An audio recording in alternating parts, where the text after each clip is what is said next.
I leaned against the counter, breathing heavily, watching the blood pool on the floor. Not mine, of course.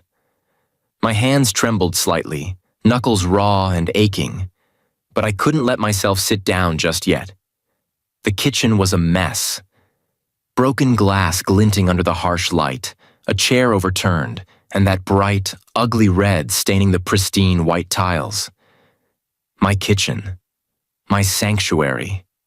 This wasn't how I pictured the evening would go. I mean, who does? But let me tell you, there's something oddly therapeutic about cleaning up after a fight you've won.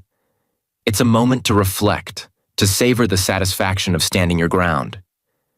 Don't get me wrong, violence isn't my first choice. But when a man disrespects you in your own home, sometimes you've got to remind him whose name is on the mortgage. Let's rewind a bit. This wasn't some bar fight or a random act of rage. No, this was personal. This was a battle for dignity, for respect, for the right to not be treated like a doormat in my own house. And the irony? The man lying unconscious on my kitchen floor wasn't some stranger. He was someone my wife, the woman I'd vowed to love and protect, had invited into our lives. I glanced at his face. Swollen, bloodied, with a gash above his brow that would leave a scar, assuming he learned his lesson and lived long enough to care about scars. His teeth, well, what was left of them, were scattered across the floor like broken pearls. Funny, isn't it? He walked in here with a smug smile, thinking he could bare his teeth at me. Now? He'd be lucky if he could drink through a straw for the next month. My wife? Oh, she was upstairs. Shocked, probably. Silent, definitely. I could hear her pacing, the creak of the floorboards above me. She hadn't come down yet, not to intervene, not to defend her boyfriend. I'll admit, a small part of me wished she had. Maybe then I wouldn't have felt the full weight of her betrayal. You're probably wondering how we got here, how a peaceful, law-abiding man like me ended up in a fistfight in his own kitchen. And let me tell you, it wasn't because I went looking for trouble. Trouble came knocking on my door, smirking like it owned the place, and I answered. I didn't grow up fighting. My father always said the strongest man in the room was the one who could walk away. And I believed that, for a long time. But some situations, some people, don't let you walk away. Some people mistake your patience for weakness, your silence for fear. And tonight, patience wasn't on the menu. The kitchen clock ticked loudly, each second punctuating the heavy silence. I grabbed a towel, crouching to clean up the blood. The motion felt mechanical, like my body was working on autopilot while my mind replayed the events that led to this moment. Every insult, every smirk, every audacious word that left his mouth. How he strutted into my house like he owned it, like I was just some insignificant obstacle in his way. But here's the thing about obstacles. Some of them don't move. Some of them hit back. As I scrubbed the floor, I realized I wasn't angry anymore. The rage that had fueled me earlier had simmered down, leaving behind a cold, hard clarity. This wasn't about proving myself to him, or even to my wife. It was about reclaiming what was mine. My pride, my peace, my home. I stood up, tossing the towel into the sink, and looked around. The kitchen was still a mess, but it was my mess, my space. And as for him? Well, let's just say he won't be coming back here anytime soon. This was just the beginning of the story, but even then, I knew one thing for sure. Some people need to learn the hard way. And tonight, I was their teacher. It wasn't always like this. For years, I thought we had a good thing going.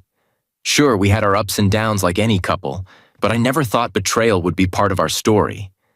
I didn't even notice the cracks until they became impossible to ignore. It started subtly. Little things I could have easily dismissed if I hadn't been paying attention. Her phone, for instance, used to sit on the counter while we ate dinner. Now it was glued to her hand, face down and on silent. At first, I thought it was work, maybe a stressful deadline or some client needing her attention. But it wasn't just work. I'd walk into the room, and she'd stop texting mid-sentence. her thumb hovering over the screen like she'd been caught red-handed. She started coming home later, too, with vague excuses about traffic or last-minute errands. I didn't want to be the paranoid husband who saw ghosts where there were none, so I let it slide. Trust, I thought. That's the foundation of any good marriage. But trust doesn't mean blind stupidity. One night, I decided to ask her outright. She had been unusually distant all evening, and the tension between us felt thick enough to cut with a knife. "Is something wrong?" I asked, keeping my tone neutral. She hesitated, her fork hovering over her plate. "What do you mean? You've been different, distant. Is there something I should know?" For a moment, she looked at me like she wanted to say something, like the truth was bubbling just beneath the surface. But then she shrugged, plastering on a fake smile. "You're imagining things. I'm fine. Fine." That word hung in the air like a bad smell. I knew better, but I let it drop. For the moment. A week later, I found out I wasn't imagining things after all. She came home late that evening, her hair tousled, her lipstick smudged, details she'd never let slip before. She dropped her bag on the counter and avoided looking at me. "Can we talk?" she said, her voice hesitant. "Of course," I replied, trying to keep my voice steady. She took a deep breath, as though bracing herself. "I've met someone." I stared at her, the words hanging in the air like a slap to the face. "You've met someone?" I repeated, incredulous. "It's not what you think," she said quickly. "I didn't mean for it to happen. It just did." That was the moment something inside me shifted. My first instinct wasn't anger. It was disbelief. The kind of disbelief that makes you question your own reality. I stared at the woman I'd shared my life with, wondering how we got here. "And you felt it was appropriate to bring this up now?" I asked, my voice calm but cold. She fidgeted with her hands, avoiding my gaze. "I think we need to talk about us, about where this is going." I didn't have an answer for that. Instead, I nodded and walked out of the room. There was nothing to say that wouldn't make things worse. The next morning, I woke up with a resolve I hadn't felt in years. If she thought she could replace me, she had another thing coming. What I didn't know then was just how bold her new boyfriend would be. I didn't have to wait long to meet him. She made sure of that. It was a Saturday afternoon, and I was in the living room, trying to distract myself with a book that I wasn't really reading. The house was quiet, which made the sound of a car pulling into the driveway feel like a siren. I peeked through the curtains, and that's when I saw him. He stepped out of the car like he owned the place, wearing a leather jacket and sunglasses, his smirk as wide as the front door. I didn't need an introduction to know who he was. The way he walked, swaggering, confident, arrogant, told me everything. She came in first, holding the door open for him like a hostess welcoming a VIP guest.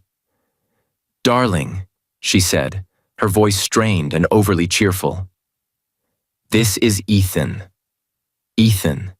The name hung in the air like a challenge. He walked in without waiting for an invitation, looking around the house like he was appraising it. "Nice place," he said, his tone dripping with condescension. "A bit quaint, but it's got charm." I stood up slowly, taking my time. I wanted him to feel the weight of my gaze. "Ethan," I said, my voice steady. "Nice to meet you." He didn't shake my hand. Instead, he stuffed his hands in his pockets and tilted his head, looking me up and down like he was sizing me up. "You must be the husband," he said, grinning like it was a joke. "Last I checked," I replied, keeping my tone even.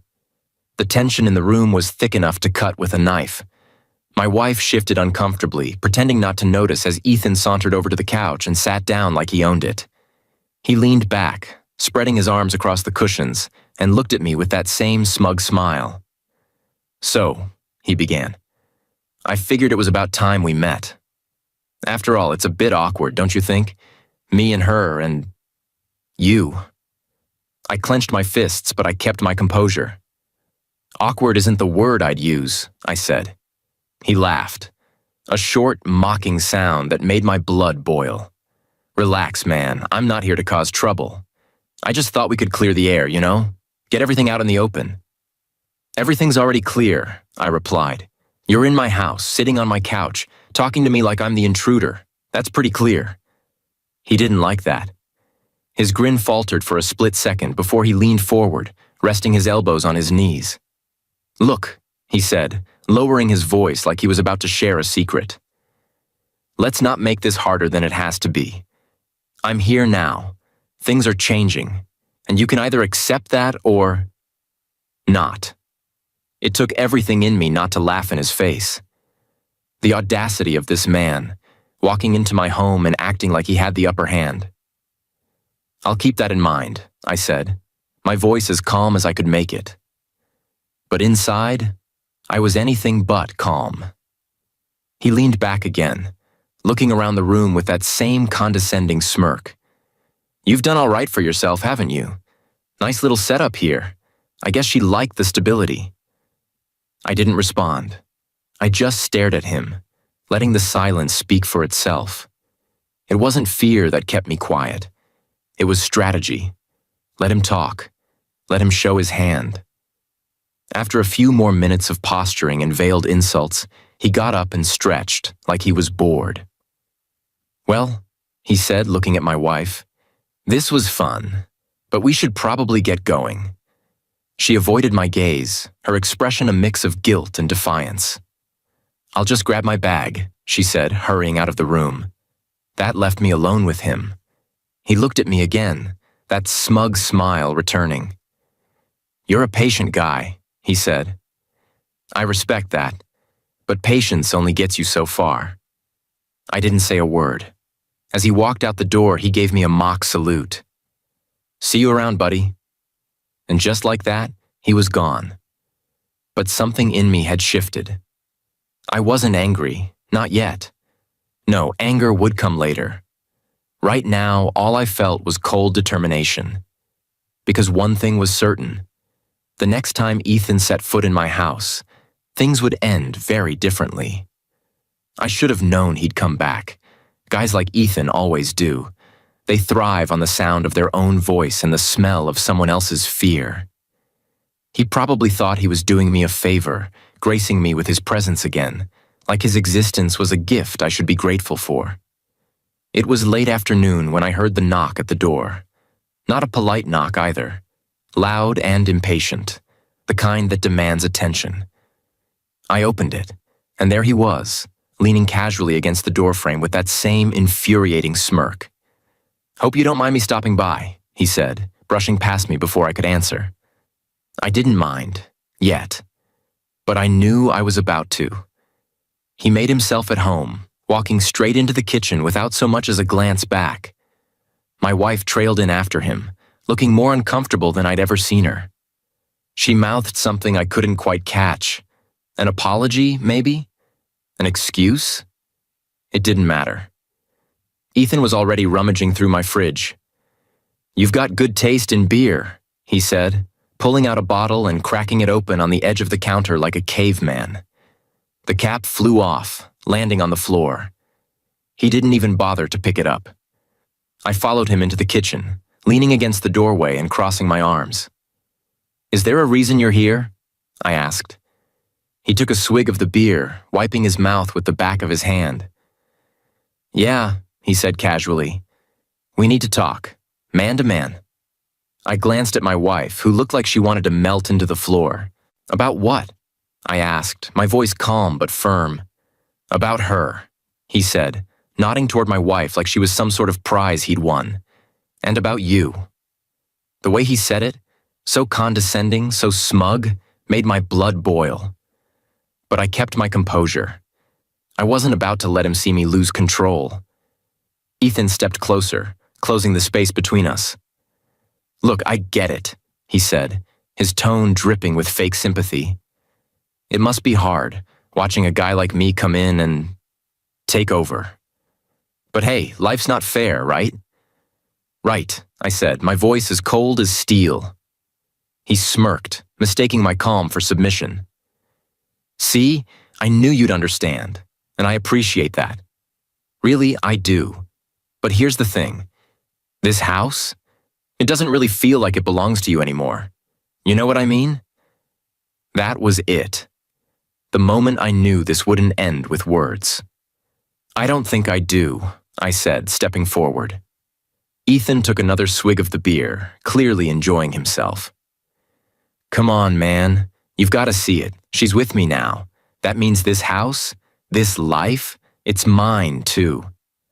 I stared at him, letting his words sink in. He was close now, too close. Close enough to smell the arrogance on him. And what happens? I asked slowly. If I don't agree? Ethan chuckled, setting the beer bottle down on the counter with a loud clink. Then maybe I'll have to convince you. He pushed me. Not hard, but enough to make his point. Enough to show me he wasn't joking. I didn't move. He pushed me again, harder this time. What's the matter, old man? Afraid to stand up for yourself? That was the moment. The line had been crossed, and there was no going back. I stepped forward, closing the gap between us until we were nose to nose. My voice was quiet, controlled. You've got about 3 seconds to get out of my house, I said, or this is going to end badly for you. Ethan grinned, baring his teeth like the predator he thought he was. I'd like to see you try. Challenge accepted. The kitchen was about to become a battleground, and I was ready. He was grinning like a fool, his overconfidence practically dripping off him. Ethan really thought he had me figured out. A meek husband, a pushover, the kind of man who'd step aside and let someone else waltz in and take everything. But here's the thing about guys like him.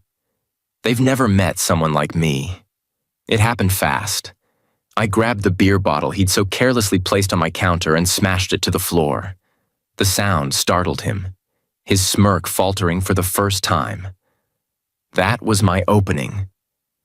Before he could react, I shoved him back hard, sending him stumbling into the edge of the counter. His cocky grin turned into a grimace of pain, and I stepped closer, towering over him. You think this is a game? I asked, my voice low and cold. He pushed himself off the counter, his bravado returning. Big talk for a guy who hasn't thrown a punch yet, he sneered, swinging wildly at me. Rookie mistake. I ducked easily, stepping inside his reach and landing a solid punch to his ribs. He doubled over with a grunt, and I didn't let up. Another punch, this time to his jaw, wiped that smirk off his face for good. He staggered back, clutching his mouth, and I could see the blood on his hands. You broke my tooth, he stammered, his voice muffled. Not just one, I replied, advancing on him. He swung again, this time catching my shoulder, but it was weak, desperate. I grabbed his arm and twisted, using his own momentum to send him crashing into the kitchen island. He hit the edge hard, collapsing onto the floor with a groan. I stood over him, breathing heavily. You come into my house, I said, my voice rising with each word. You insult me, you disrespect me, and you think I'm just going to let it slide? He tried to get up, but I planted a foot on his chest, pinning him down. Here's the thing about being an alpha, I continued, my tone ice cold. It's not about who can shout the loudest or act the toughest. It's about knowing when you've already lost. I reached down, grabbing him by the collar and hauling him to his feet. He swayed unsteadily, blood dripping from his split lip and broken teeth. You're done, I said, shoving him toward the door. Get out of my house, and don't you ever come back. But Ethan, stubborn and stupid, wasn't ready to quit. He lunged at me with a guttural roar, swinging wildly again. I sidestepped easily, grabbing a nearby pan and cracking it against the side of his head. He crumpled to the floor like a sack of bricks, groaning in pain. This time, I crouched down beside him, making sure he could hear every word. You're lucky I have restraint, I said. Because if it were up to me, you wouldn't be walking out of here at all. I grabbed his arm and dragged him toward the door, his protests weak and slurred. Blood smeared across the floor as I pulled him out, tossing him onto the porch like the trash he was. He lay there, gasping for breath, his face a mess of cuts and bruises. "This isn't over," he muttered, his voice barely audible. "Oh, it's over," I replied, stepping back inside and slamming the door behind me. The silence that followed was deafening. My hands were shaking, adrenaline coursing through my veins, but I felt a strange sense of calm. I'd stood my ground. I'd defended my home. I turned back to the kitchen, surveying the mess. Broken glass, bloodstains, and overturned chairs. It wasn't pretty, but it was mine. And Ethan? Well, let's just say he wouldn't be baring his teeth at anyone anytime soon. The door slammed shut behind me with a finality that seemed to echo through the entire house. Outside, I could hear Ethan groaning, probably trying to pick himself up off the porch. Good luck with that. I didn't care what happened to him after he left my property, as long as he never stepped foot here again. I leaned against the door, catching my breath. The adrenaline was still surging through my veins, leaving me shaky but oddly focused. My knuckles throbbed, the skin split in a couple of places, but I welcomed the pain. It felt right. The kitchen was a disaster zone. Blood streaked across the floor, broken glass glittering under the overhead light. The chair he'd knocked over lay on its side, one of its legs bent at an awkward angle. The beer bottle he'd smashed earlier had left a jagged dent in the counter. It was chaos, pure and simple. But it was my chaos. I started cleaning up, grabbing a roll of paper towels and a bucket of soapy water. Each swipe of the cloth felt like a small victory, a reclaiming of my space. This was my home, my sanctuary, and no one, not Ethan, not anyone, was going to take that away from me. As I worked, I couldn't help but replay the events in my mind. The fight, the insults, the look of shock on his face when he realized I wasn't the pushover he thought I was. That moment would stay with me for a long time. There's something satisfying about watching arrogance crumble. He'd come into my house, full of swagger and bravado, thinking he could intimidate me. But in the end, he was the one crawling away, bloodied and broken. I glanced at the clock. It was late, but I didn't feel tired. My wife still hadn't come downstairs. I could hear her footsteps above me, pacing back and forth. She was probably in shock, unsure of what to do or say. I didn't care. She'd made her choices, and now she'd have to live with the consequences. As I scrubbed the last of the blood off the floor, I felt a strange sense of calm. The storm had passed, and I was still standing. When I finally tossed the dirty rags into the trash, I poured myself a glass of water and sat down at the kitchen table. My hands were still trembling, but it wasn't from fear or anger anymore. It was from relief. For weeks, I'd felt like a stranger in my own home, walking on eggshells around a woman who clearly didn't respect me. Ethan was just the final straw, the spark that lit the fire. But now things were different. I'd drawn a line in the sand, and I wasn't about to back down. Ethan had learned his lesson the hard way. He'd strutted into my house like a lion, baring his teeth, only to leave as a battered cub licking his wounds. I smirked at the thought of him trying to explain his injuries to someone. "What happened to you, man?" they'd ask. And he'd have to admit he got his teeth knocked out by the husband of the woman he thought he could steal. Poetic justice, if you ask me. The house was quiet now, save for the occasional creak of floorboards above. The mess was cleaned up, the kitchen back in order. But the tension lingered, heavy and oppressive. I knew the fight with Ethan wasn't the end of it. There was still the matter of my wife. I stared at the empty glass in my hand, my mind racing. How do you confront someone who's betrayed you so completely? How do you even begin to unravel the mess they've made of your life? I didn't have the answers yet, but I knew one thing for certain. I wasn't the same man I'd been a few hours ago. I'd stood my ground, defended my home, and proved that I wasn't to be underestimated. And as for Ethan, Well, let's just say he won't be drinking solid food anytime soon. The house was eerily quiet now. Ethan was gone, his bloodied ego left somewhere on the front porch, and I had finished cleaning the wreckage he caused in the kitchen. But the real battle wasn't over yet. I could hear her upstairs, her pacing like the ticking of a time bomb. It was time. I climbed the stairs slowly, each creak of the wood beneath my feet punctuating the tension hanging in the air. My knuckles still throbbed, and the adrenaline that had carried me through the fight was long gone, replaced by something colder. Resolve. When I opened the bedroom door, she stopped pacing and turned to look at me. For the first time in years, she seemed small, fragile, like a glass vase on the edge of a shelf. Her eyes darted to my hands, taking in the bruises and the dried blood, then flicked away just as quickly. "You didn't have to do that," she said, her voice barely above a whisper. I let the door swing shut behind me.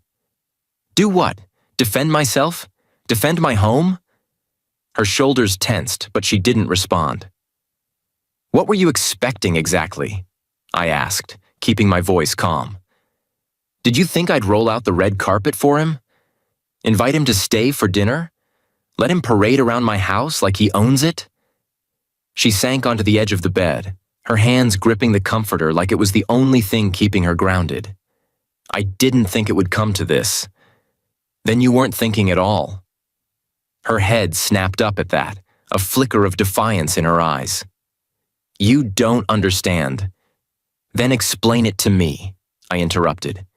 "Explain why you thought it was a good idea to bring him here, to our home, to my home."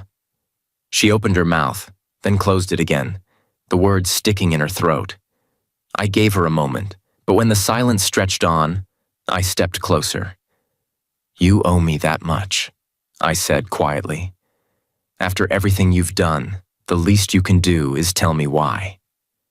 She stared at the floor, her voice trembling when she finally spoke. "I didn't mean for it to happen." I barked out a laugh, harsh and humorless. "Didn't mean for what to happen?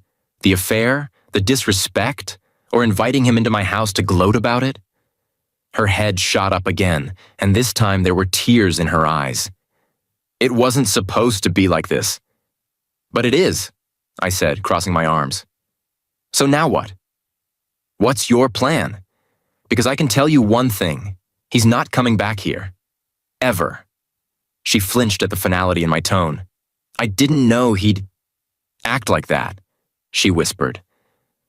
"I thought he just wanted to talk." "And you believed him?" I shook my head, incredulous. "You're smarter than that, or at least I thought you were." Her tears spilled over then, but I didn't feel the usual pull of sympathy. Not this time. I'd given her my trust, my love, my loyalty, and she'd thrown it away for... What? A man who couldn't even hold his own in a fight? "I don't know how we got here," she said, her voice breaking. I sighed, the weight of the evening settling heavily on my shoulders. "We got here because you made choices. Choices that disrespected me, our marriage, and everything we built together." She sobbed harder, but I didn't move to comfort her. This wasn't my mess to clean up. Not anymore. "You're going to have to live with those choices," I said, my voice steady. "Because I'm done. I've given you every chance, every ounce of forgiveness I had in me. And this..." I gestured toward the door, toward the chaos Ethan had left in his wake. "This is the result." Her sobs slowed, and she looked up at me, her face streaked with tears. "What happens now?" "That's up to you," I said simply. "But let me be clear. This is my house, my life. And if you or anyone else thinks they can walk in here and take that away from me, you're wrong." I turned and walked out, leaving her to grapple with the wreckage of her own decisions. I walked out of that room, leaving her sitting there, broken and lost. I didn't slam the door. I didn't shout or scream. No dramatic gestures. That wasn't my style. But in my heart, I knew something irreversible had just happened. It was over. For too long, I'd been holding on, convincing myself that things could be fixed, that whatever cracks had formed in our marriage could somehow be patched up with time and effort. But tonight had ripped those cracks wide open, revealing the truth beneath. Trust shattered, loyalty abandoned, respect non-existent. I stood in the hallway, staring at nothing in particular, letting the weight of it all settle over me. The house was silent now, save for the faint hum of the refrigerator downstairs and the occasional creak of the floorboards beneath my feet. The fight was over, but the battle wasn't. I made my way downstairs, needing space to think. The kitchen was clean, the bloodstains scrubbed away, the glass swept up. The physical mess was gone, but the emotional mess lingered, thick and suffocating. I poured myself a drink, not alcohol, just water, and sat at the kitchen table, staring into the glass like it held answers. It didn't, of course, but it gave me something to focus on while my mind raced. Where do you go from here? How do you rebuild when the foundation has been torn out from under you? The answer was both simple and complex. You start with yourself. For years, I'd been living for us. For her. Every decision I made, every step I took, had been with our life together in mind. But now it was time to focus on me. I thought about the man I'd been when we first met. Confident, ambitious, unshakable. Somewhere along the way, that man had gotten lost, buried under the weight of compromise and routine. I didn't resent her for that. It was part of life, part of love. But now that love was gone, and it was time to find him again. My phone buzzed on the counter, pulling me out of my thoughts. I glanced at the screen. A text from an old friend I hadn't seen in years. "Hey man, long time no see. Let's catch up soon." I stared at the message for a moment before replying. "Let's do it. I'll call you tomorrow." It was a small step, but it felt monumental. Reconnecting with the people and things I'd neglected was the first step toward reclaiming my life. As I sat there, the events of the evening played over in my mind like a movie reel. The look on Ethan's face when he realized he'd underestimated me. The way my wife had crumbled under the weight of her own choices. The silence that followed it all, heavy and unrelenting. I didn't feel regret. Not for the fight, not for the confrontation, not for standing up for myself. If anything, I felt a strange sense of peace. Ethan was a lesson, a painful, humiliating lesson for both of us. For him, it was a reminder that arrogance and bravado only get you so far. For her, it was a wake-up call, a stark realization of the consequences of betrayal. And for me, it was a turning point. I stood up, finishing my drink and setting the glass in the sink. The house felt different now. Quieter, emptier, but also lighter, like a weight had been lifted. I didn't know what the future held, but for the first time in a long time, I wasn't afraid of it. I wasn't afraid of starting over, of rebuilding, of rediscovering who I was and what I wanted. As I headed upstairs to grab a fresh set of clothes, I paused at the foot of the staircase, looking up toward the closed bedroom door. "I hope you figure things out," I said quietly, not expecting an answer. And then I walked away. Days passed, then weeks, and the silence in the house became its own kind of conversation. She stayed upstairs most of the time, avoiding me as if the weight of what happened had left her too ashamed to face me. I didn't go out of my way to check on her. The distance wasn't just physical, it was emotional, a canyon too wide to bridge. I focused on myself, piece by piece, like rebuilding a house after a storm. The first step was reconnecting with the friends and hobbies I'd neglected. I went back to the gym, not out of vanity, but to feel strong again. I started reading books I'd put off, and for the first time in years, I found peace in my own company. But her regret? That was a storm brewing on its own. One evening, just as the sun dipped below the horizon and the house filled with the kind of quiet that only comes at dusk, she came downstairs. I was in the living room, a book open in my lap, though I wasn't really reading. She stood there, hesitating in the doorway, her face pale and her eyes red-rimmed from crying. "Can we talk?" she asked, her voice soft, tentative. I looked up, not surprised, but not particularly moved either. "Talk about what?" She stepped into the room, clutching her hands together like she didn't know what to do with them. "About everything. About us." "There is no us," I said, keeping my tone calm but firm. "Not anymore." She flinched, but she didn't retreat. Instead, she sank into the chair across from me, looking at me like she was searching for some sign of the man she once knew. "I made a mistake," she began, her voice trembling. "I let my selfishness ruin everything, and I don't know how to fix it." Her words hung in the air, but they didn't touch me the way they once might have. The part of me that would have rushed to comfort her, to reassure her, was gone. She'd killed it, little by little, with every lie, every betrayal, every choice she made to put someone else above me. "You can't fix it," I said simply. "Some things can't be undone." Tears welled up in her eyes, and she shook her head as if denying my words would make them less true. I wasn't thinking clearly.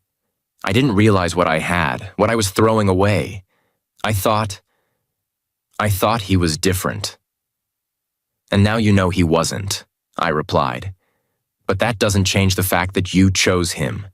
You brought him into our lives, into my home." She broke down then, sobbing into her hands. I watched her, feeling a pang of something. Not pity, not anger, but maybe sadness for what could have been. "I miss us," she said between sobs. "I miss the life we had. I miss you." I leaned back, crossing my arms. "The life we had is gone. And the person you miss, he's gone too. You can't expect to burn down a house and still want to live in it." Her sobbing quieted, and she looked at me, her eyes desperate. "Can't we at least try? Please? I'll do anything." I shook my head, standing up. "It's not about what you'll do now. It's about what you've already done." She stayed in the chair, her shoulders slumped, the weight of regret pressing down on her. But I didn't feel the need to stay and watch. I'd said my piece, and I wasn't interested in rehashing the past. As I left the room, I heard her whisper something, a faint, broken, "I'm sorry." But sorry doesn't build trust. Sorry doesn't erase betrayal. And sorry doesn't bring back what's already been lost. The house was quiet now, not the oppressive kind of silence that had settled over it after Ethan and the fight, but a peaceful stillness. The kind that felt like a deep breath after a storm. She had left 2 days ago, her bags packed, her face streaked with tears, but no argument this time. Just silence and the weight of inevitability. I didn't stop her. I didn't beg her to stay or make her promises I couldn't keep. She'd made her choices, and I'd made mine. Now it was time to move on. I spent the first day rearranging the house, reclaiming every corner she had touched. Her things were gone, leaving empty spaces that somehow made the house feel larger, lighter. I rearranged the furniture, repainted the walls, and replaced the bed linens with ones I actually liked. The kitchen was my last project. I scrubbed every surface until it gleamed, replaced the dented counter, and bought new chairs for the table. This was my space now, and I wanted it to feel like mine. The second day, I stood at the front door and looked out at the driveway where Ethan's car had once been parked. The memory of him swaggering up to my house still made me shake my head. He'd thought he was the lion, but he'd left as nothing more than a toothless cub. I wondered if he'd learned his lesson. If he'd looked in the mirror and realized that arrogance and bravado were no substitute for respect and honor. Probably not. Guys like him rarely do. As for me, I wasn't angry anymore. Anger is exhausting, and I didn't have the energy to carry it around. What I felt now was something more profound. Clarity. I'd spent years bending over backward to make other people happy, to keep the peace, to be the nice guy. And where had it gotten me? Betrayed in my own home by the person I thought I could trust the most. But that betrayal had taught me something important. I wasn't a doormat. I wasn't someone to be walked over, dismissed, or disrespected. I was stronger than that, and I'd proven it, to Ethan, to her, and most importantly, to myself. The text from my friend buzzed on my phone again. "Dinner tomorrow? My treat." I smiled and typed back, "Looking forward to it." Rebuilding my life wasn't going to happen overnight, but I wasn't in a hurry. For the first time in years, I had time to focus on myself, to figure out who I was and what I wanted. As I sat on the couch, a fresh cup of coffee in hand, I thought about the future. Not the painful, complicated mess I'd left behind, but the clean slate in front of me. I didn't know exactly where I was going, but I knew one thing for sure. I wasn't looking back.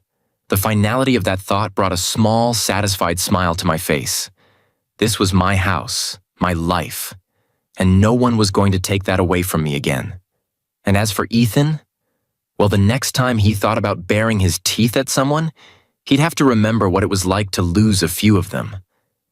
I leaned back, letting the calm wash over me. The storm had passed, and I was still standing. For the first time in a long time, I felt free.